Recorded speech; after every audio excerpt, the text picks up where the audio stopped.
Hi, I am Bill Hodges, and this is Spotlight on Government. And I have a longtime friend, somebody that sat in this chair next to me as a state representative, now is a U.S. Congressman, Ross Spano. Bill, it's so good to see you. Thanks for having me back. I am so excited you came back. I know what kind of schedule you guys run. It's pretty crazy, but anytime we can spend some time with you, we'll do it. So it's good to be with you. You're in your first 100 days in the U.S. Capitol. Yeah, it's a pretty crazy time to be there. A lot of the. Have you found the restrooms yet? I know where a couple of them are, and I know if I get lost, I can usually find my way back within about 5 or 10 minutes to something I recognize. So if somebody doesn't pick up the breadcrumbs. There you go. There you go. No, it's been an interesting first 100 days. A couple of things that I have noticed the first 100 days are number one, there's a lot of political theater that goes on in Washington D.C., which is not surprising to most people. I wish there was more policy, but there's a lot of political theater that happens there. I bet your dance card is full. It's pretty crazy during the day. I mean, we go from probably 7 a.m. to 9 or 10 p.m. at night, and 15, 30-minute interval meetings, and so there's a lot going on, a lot to keep us busy. But I've noticed one thing certainly is that I went to Washington D.C. thinking and expecting that the people up there were somehow, I don't know, smarter or better looking or more charismatic or elite, or certainly you stay in good shape. Well, no, but I'm normal, and I fit right in because the people there are just normal people, and they, generally speaking, from what I've at least picked up, is they really are there because they want the best for the country. Sometimes we disagree on how to get to that end point, but people really want what's best, and they're just normal people who happen to have been blessed with the opportunity to serve. What do congressmen go through when you were elected? Let's start with that. Where do you go from here? I'm sure that all of a sudden they had to send you through miscongeniality classes or something about Congress and the way bills are put together. Yeah. What kind of schooling did they provide you? Well, some of us, it doesn't matter how much congeniality training we got problems. But you have basically 2 full weeks of orientation that take place in October and November. Just 2? Just 2, that's right. Although they do have lots of material for you that you can read up on. They give you several manuals and a couple of books. And then what you usually try and do is try and hire a chief of staff pretty quickly, somebody who's got a little bit of experience anyway, who can help you put your staff together. You got to have somebody who knows the ropes, knows the lay of the land up there, because you certainly can't navigate it on your own. Okay. And so that's typically what most folks do, and we ended up doing that. And ultimately, we have a very, very good staff that we're able to put together. But no, Who is your chief of staff? Jamie Robinette is her name. Okay. And she has been on the Hill for a long time. She most recently served as former Congressman Culberson's chief of staff. He's from Houston and lost in a close election last cycle. So she jumped on over with us, and then of course we've got great staff here in the district as well. So, but no, Did you take any of the district people up there? I did. We have a couple of folks who worked with us on our campaign that came up. One gentleman, as crazy as it may sound, he's former Air Force, worked with Metropolitan Ministries for over 10 years as a VP, but he happened to be my Bible fellowship teacher in church. Oh, really? And I brought him up to be our deputy chief of staff because I felt like I wanted to have somebody there that knew me, that I knew, that had my back when things got tough in the trenches, So we did bring a few people up, but we got, I think, a nice mix of people who have experience and then people who think who are grounded and know the district well. Yeah. What about party pressures? Are there a lot of party pressures? You have to get to know who can wield what stick up there, right?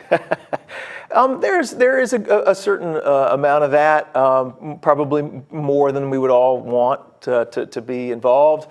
As a member of the minority party this year, there's frankly not a whole lot of pressure because even if we all vote the same way, we're not going to get what we want, right? So in the minority, it's not as much a deal. When I served in the Florida House of Representatives now, there were many instances where we were whipped, what we call whipped, pretty hard to go in a certain direction, and there were a few instances where I just couldn't. I had to kind of stand up for what was in the best interest of my people, my constituents. But yeah, we do get lots of pressures to vote in a certain way. But I'll say for the most part, you affiliate with a certain party because generally speaking, you believe for the most part in the platform of that policy. So most often it's not too much of a big deal, but there are some times where you can get sideways with leadership. Well, I guess it's the old thing, which who said it? You dance with the guy who brung you. There's some truth to that. And they helped you to get up there and brung you, as they would say. There's some truth to that, but ultimately you have to do what is in the best interests of your people, your constituents, the people you represent. Interesting enough, I think it's important not to cut you off, but when you mentioned, I didn't want it to go by because it is important. You're elected by a group of people in one small area of this United States, but you have to represent everybody in the United States, but not forget them. Right, and sometimes that's a tough balance. I'll give you an example of one of those situations that I'm dealing with right now, as a matter of fact, right? We know that the president just recently renegotiated NAFTA, the trade deal with Mexico and Canada, and so the new proposed deal is called USMCA. That's NAFTA 2.0, right? And so the president is all aboard in getting that passed, and unfortunately, it negatively impacts our strawberry growers and a lot of the local seasonal fruit and vegetable growers in Florida. And just not to get into too much detail, but I want to give you a sense of why that is. Unfortunately, we have growers in Mexico and California who have a different growing season, and some of those California growers also own operations in Mexico. The Mexican government, unfortunately, is dumping strawberries into the market here, trying to put our strawberry growers and other seasonal fruit and vegetable growers out of business. So right now, under the existing trade agreement, we cannot challenge what they're doing without 50% plus one of the industry lodging that challenge. Well, because we only represent about 15% of the market, we Plus cannot. California growers already owning property down there. There you go. They're not going to challenge it. They're not going to challenge it because it's in their best interest ultimately to keep the status quo, right? So that's an issue that we tried to get negotiated into USMCA. It was important to the administration ultimately, but it was the last thing that was dropped. The Mexican government really wanted that issue because it's important for them. So we're now, my growers, and you, having been here for so long, you understand what happened to our tomato industry over the last couple of decades. It was literally decimated. That same thing will happen with our strawberries and our blueberries and our other seasonal fruits and vegetables if we don't take a stand. So we're trying to, so that's an issue, right? I mean, if you look at that from a global perspective, USMCA, if it's best interest of our nation in terms of a trade deal, that's a good thing. Right. But it's a bad deal for Florida 15. And so we're doing what we can to either get USMCA amended or getting a standalone bill passed that will address the concerns of our people. What amazes me is how when I have people sitting where you are now who can pull all these things straight out of the air. We've not rehearsed this. He has no idea what I'm going to ask, except for that I'm not going to ask political questions, because that's not what you listen to this show for. But it's neat that you can pull these things right out of the air. Well, I've been living with it pretty intimately the last couple of months, so it's not too hard. Speaking of living, not before we leave, just new in Congress. Yeah. What kind of living do you do up there as far as where do you stay? Yeah. It's expensive to be in Washington. It's incredibly expensive. Most people don't know. Maybe you do. The cost of living in D.C. is third only behind New York and Chicago, I believe, in terms of cost of living. So it's very expensive, and obviously you maintain two places of residence. We live here in the district and we live there, so it's kind of tough. What we've done the first few months, my wife and I, when she's up with me about 2 weeks out of the 3 that were in D.C. We rent an Airbnb. We're there for about 3 nights, so we stay, at an Airbnb. You have to be careful of that. One of the guys got in real trouble getting a break on his Airbnb. No, we follow all the rules. We, do like we're supposed to do. But so we've done that, and frankly, when I'm there by myself, people are probably not going to find this too pleasing, but I sleep on the floor in my office. You're not the only one. No, there's about 100 or more congressmen who do that right now. I wish we could get. It'd be nice if they had a dormitory. I was going to say that I wouldn't mind sharing a room with 5 or 6 guys. If there was just a bunch. Because frankly, we're not there. We just sleep there. We're at the Capitol all day, every day. So, but in any event, that's what we're doing for now. So if somebody calls in the middle of the night, you answer, don't be surprised. I don't know if I'd go that far, but not many people call in the middle of the night. We are there till about 7 or 8. I have staff, it's crazy. I have staff that are there till like 10 or 11 o'clock. I have to end up going in there and saying, go home. Go home. You got to have balance in your life. Where do they find to live? There's do they have to so live way outside? Some of them live. We have one that lives in Maryland, one that lives in two that live in Virginia. My chief of staff that we talked about, Jamie Robinette, she commutes an hour and 45 minutes each way Oh, you're kidding. to the Capitol every single day. So God bless her. And then some of our younger staff, they share, arrangements with other people in a studio apartment or one-bedroom apartment. So it's tough. I mean, look, I'm not complaining. I knew the deal getting in. Oh, yeah. But for people that work in there, especially younger people that aren't making a whole lot of money, it can be a tough situation for them. Well, I think it's important that our viewers know what goes on as Yeah. far as the personal lives of the people think that it go up is. there to Washington. Right, right. And another thing I've experienced too, and it relates to that too, Bill, is that you have some of these members of Congress that have young families. They've Yes. got kids that are 5, 6, less than 10 years old, and they live halfway across the country, and they're away from their family 4 or 5 days out Isn't of that why most the every. speaker finally resigned? Well, I think that had a lot to do with it, 'Cause frankly. he was missing their growing up. And some of these guys and gals that have been there for a long time, I just do not understand how they can do it. We're lucky because ours are older. My youngest is 20 years old. And sometimes he still needs his dad, right? Thank God for FaceTime and the telephones and all that. I'm But I just don't know how you 78, do and it. I'd just love to have my dad. Fortunately, he's gone, but You know what? It's necessary, honestly. That you have that balance. It's a challenge for some of those young families, them being away from them for so much of the year. one of the other committees you're on is transportation. And I think that's one of the things the United States needs to look at really, really closely. Yeah. Is what are we going to do about transportation? I hate to go to an airport.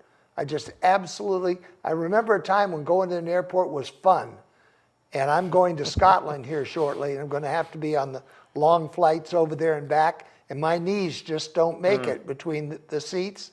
There's got to be Yeah. some alternatives to air transportation and clogged highways. Yeah. What are you working on? Well, I was really pleased to be appointed to Transportation and Infrastructure, not because it's, in addition to the fact that it's so important to our nation, as Jesus referenced, but it's also really important to Florida and to our district, right? I represent the Tourism capital of the world. tourism capital of the world, one of the fastest growing states in the country. Our area particularly, fastest growing within the state. I think the region between Tampa and Orlando is projected to be, if you haven't heard, the fastest growing region in the country in the next 20 years. Let's hope they're not taking out too many of the strawberry fields to do that. Yeah, that's true too. And if you've been, I'm sure you have, back and forth to Orlando on I-4, that's a parking lot most days. It's the most deadly piece of highway in the United States, from what I understand. I understand that as well. So to have the opportunity to be on transportation infrastructure and have some input and some say on these issues that really affect our nation, but more importantly, our state and our district so significantly is a big deal for me. So I'm excited about having that opportunity. I think transportation and infrastructure, among all of the other maybe issues that kind of run the gamut, maybe the one issue that most of all has, I think, more energy, more interest from a bipartisan perspective in getting something done. That's the one issue I think that you hear most of all, that we're going to try and get something done. Wasn't there a cooperative bill just recently between the Republicans and Democrats to put more money, or at least some kind of an agreement, into trying to do infrastructure? Well, on a federal level, we have basically a bill that's passed every year or two that addresses funding for what we call a surface transportation bill, right? That passes.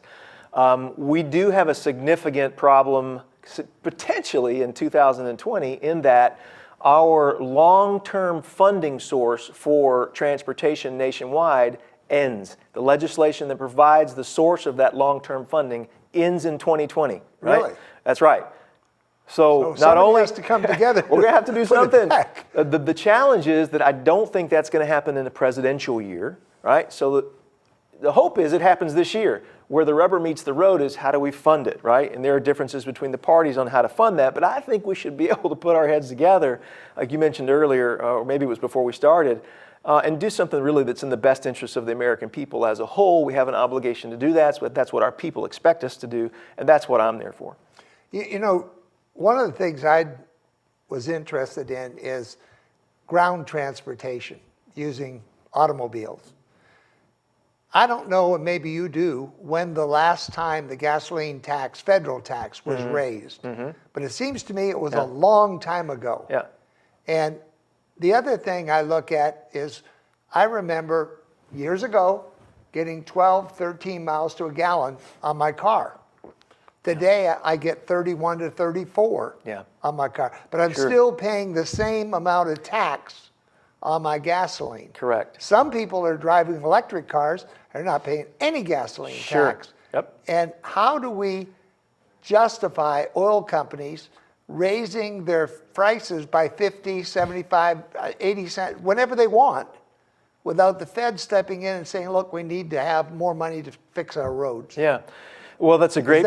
Is that in your bailiwick? It's great. Well, no, it is within the bailiwick of the Transportation Infrastructure Committee, right? How do we pay for transportation? What is the changing landscape of funding for transportation? As you mentioned, my recollection is that it was 1994. The last time the gas tax was addressed. Long time ago, and so cars have changed a lot since then. Well, yes. I mean, and here's the thing with the tax: it was a fixed tax, right? It did not adjust with inflation, right?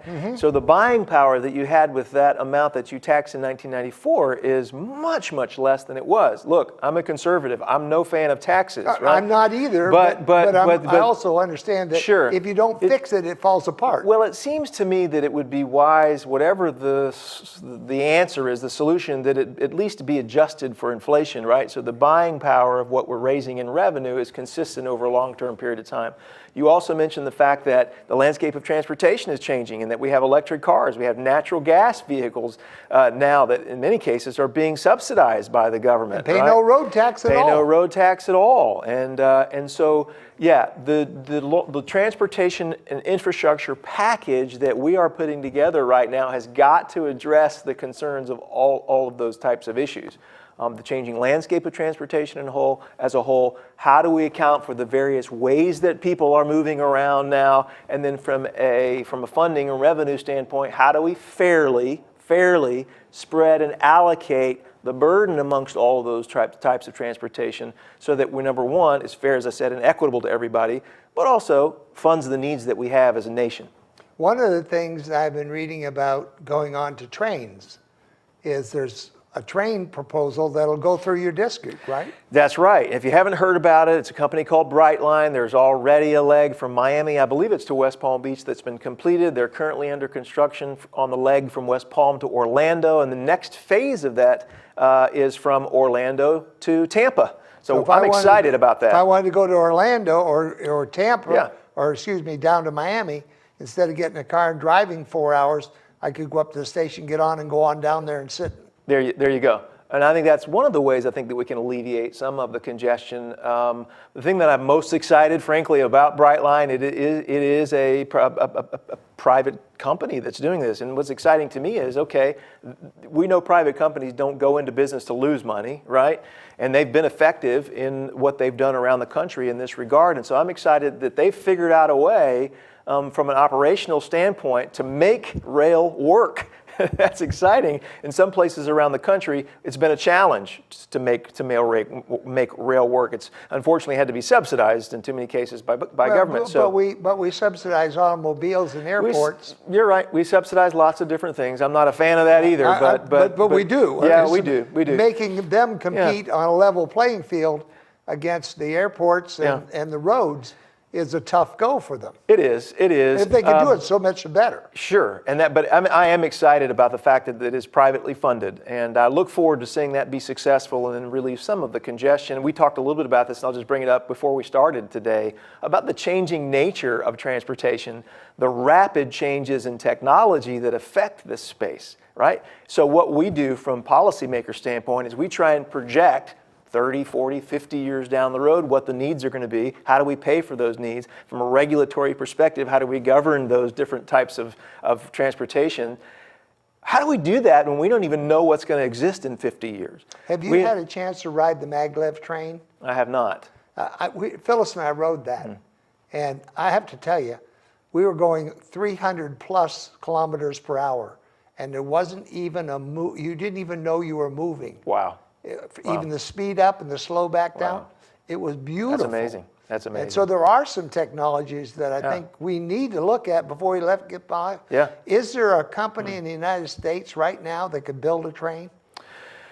I'm not aware that there is. I'm not either. You know, there may be. China, France? Yeah, they've certainly done it. We had a hearing about a month and a half ago where we talked about ways that aviation is going to be changing in the next 50 years. Things that I had not even considered or thought about. We will have supersonic flight, right? From North America to Europe that'll get us back and forth in 2 or 3 hours, you know, by 2050. Of course, we had that at one point and they outlawed it. Yeah, well, we're making plans to do that again. So things like that. We'll have, the next level kind of aviation is,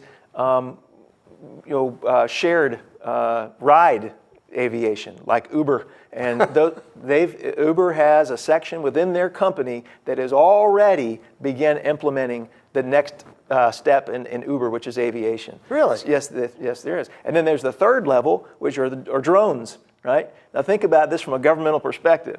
We've got to figure out a way to govern all of these different types of flights. Where do they fly at? How do all these things communicate with each other? So it's very complex, right? But it could be kind of game-changing. A little bit scary. It is, but also exciting. All these things flying around over your head. Yeah, it is, but also very, very exciting. You know, one of the things that I don't want to miss on, because you felt it was very, very important to talk about today, and that was the trafficking. Yes. Would you like to talk a little bit about that? I'd love to do that. Thank you for giving me the chance. One of the things that we gravitated toward pretty early on when we started in the Florida legislature was the fight against human trafficking. I had a good friend of mine who was, I went to law school with, Brent Woody, who was really engaged in that fight. And he said, when I was first elected, he said, hey, have you ever heard of what's going on with this? Can we have lunch? Long story short, he kind of brought me up to speed with the tragedy of trafficking and the significance that it has here in our country and in our state specifically. And that first year we carried a great bill that allowed victims to expunge their convictions if they were forced to engage in an illegal behavior. Okay. What we found was that victims were being rescued, but they couldn't get into college, they couldn't get work because they were convicted criminals, and they were convicted criminals because they had been forced to engage in, for instance, prostitution. So this bill allowed them to expunge that record like it never happened. We passed that bill that first year, and then every year we passed another bill to do something a little bit different. I'm really proud of the fact that as a member of the Florida legislature, was responsible for more legislation than any other member of either the Senate or the House in the Florida legislature. Not because of me, because there were so many people that we worked together on it, but I'm just proud of the significance of what we were able to do. We brought Florida, in terms of our grade, in terms of our legislative response to the problem of trafficking. There's an organization, NGO called Polaris, that grades all of the state's responses to these issues. And we were a C or a C minus, I think, in 2012. We're now an A. Wow. So in just 6 years, we've come so far. There's still a lot to do. That having been said, it's still an issue that I'm going to fight for in D.C. We've actually signed on as a co-sponsor to a bill that does that same thing I just mentioned in Florida. For federal crime? Nationwide. And we're also going to be filing a bill in the next couple of weeks that will allow victims of human trafficking to allege as an affirmative defense in the prosecution of any criminal case, as long as it's not a violent felony, right? That, hey, I was forced by a pimp, or I was forced by a trafficker to traffic or to sell myself, right? And so that we don't have to get to the point after the fact where they're asking the court to expunge. Let's figure it out on the front end if they were a victim, and let's acknowledge that, and let's get them the help that they need. You know, people think of human trafficking as sexual, but it goes a lot farther than that. Absolutely. Can we delve into a little of that? Sure. There's a ton of labor trafficking that takes place in the country. A large percentage, frankly, of trafficking is labor. That's not what you hear about most often, no, it's not, but it absolutely does happen. Sexy part of it. That's exactly. I was going to say that, but glad you did it. I didn't know if that was appropriate. But you're right. You don't hear about labor trafficking. It happens a lot, particularly in areas like Florida, where we have lots of seasonal worker needs. Right. We have people that, individuals, unscrupulous people that promise people that they'll bring them over here and that they'll be able to work off their debt or whatever, and they're basically involuntary servants. Servitude is what it is. And ultimately and held against their will, and even like sex traffic victims. So that's a problem too. And all of the bills that we passed in the legislature, Florida legislature, and the ones I just mentioned in the U.S. House would address both sex trafficking and labor trafficking. Part of that whole thing is people coming into the country. What do you see as an effective way for us to control our borders? And I don't want to get into whether we build a wall or what, Yeah. because you build a wall and you've got a higher ladder, or they dig a tunnel. Yeah. But what effectively can we do to reduce the number of people coming here besides the glossy walls, ladders, tunnels, whatever? Well, I'll say this. You know, I'm proud to say we're the most prosperous nation in the world. We are. There's a reason people want to come here. They're not knocking down the doors to get into Venezuela or Cuba or even Mexico. Right. People are not fleeing America to go to. There's a reason people want to come here, right? Okay. So we're always going to have to address that. Whatever the answer is, and we can disagree about what the answer is to properly secure our borders and make sure, right? We have to have a solution there. There has to be a solution. I happen to believe personally that part of that solution is controlling the flow of persons who go in and out of the country for a number of reasons. But that's not the end-all be-all. We need an entire solution, which includes addressing the worker visas, which includes the crazy long period it takes to get legal status and to become a citizen of our country. I've talked to folks over the last few months that have been waiting for citizenship for over 10 years. The process is broken. It's broken. It's too complicated. And the problem I see is you've got people that have done it right. They've done all the things they needed to do. They've hired attorneys. And we should focus on those folks. Yes, they've spent thousands and thousands of dollars and they still can't become citizens. That is a broken system. And we have, both Republicans and Democrats, frankly, made it a political football that we've punted back and forth for the last couple of decades for whatever political interest that we may have or see at the time, and we've used it. We got to stop it.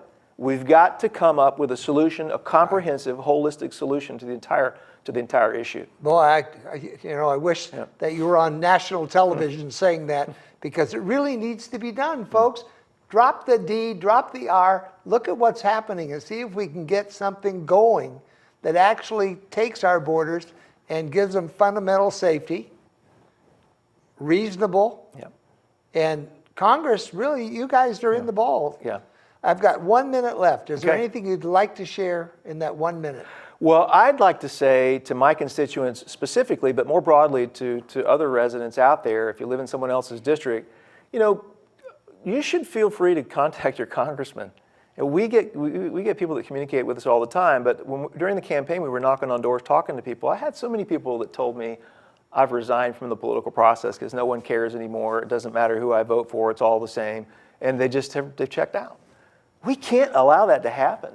You've got to stay engaged. What you do does make a difference. When people communicate with my office, specifically if they come in and meet with me, which I'm willing to do any day, or they write me a handwritten note, it makes a difference. Stay engaged in the political process. It's so very important. And with your field people. Absolutely, absolutely. Our people are here for you. If you have a problem with federal government agency, contact my office. We can help you navigate that rocky landscape much more easily.